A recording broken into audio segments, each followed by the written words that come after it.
Okay, now we're going to look at elements of hostage survival and escaping evasion, which is another part of the specialized security training that will help any celebrity protection specialist. I'm going to start with some zip ties, very common things: zip ties, duct tape, cuffs, ropes. Okay, very common. So if you learn how to breach all of those or get through or out of those, you're good to go. So we'll start with some zip ties. These are pretty heavy gauge zip ties. These are about 150, 170 tensile zip ties. They make them as cuffs.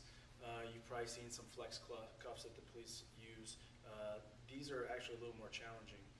I'm going to have these put on me. If they put in the front, same method. Put in the back, obviously, it's a lot harder. If your feet are bound, it's harder. If your head is bagged, it becomes even more difficult. So he's going to put these on from the rear.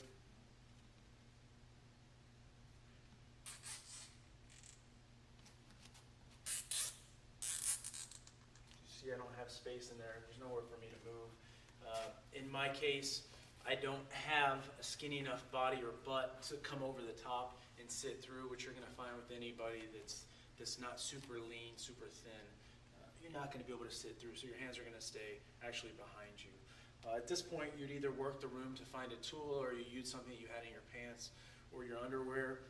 In this case, from the breaching portion, I still happen to have that windshield washer blade here in my back pocket. So what I'm going to do at this point is I'm going to find the tail end here, and I'm going to open that tail end up, and I'm going to pull it back. Basically what I'm doing is I'm creating space. So as I do that and I pull this back, okay,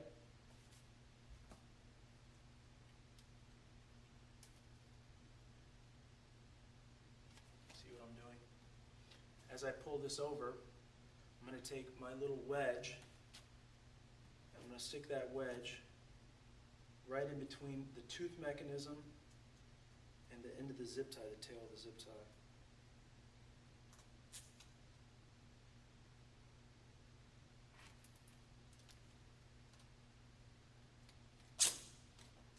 I created just enough space to open it up. So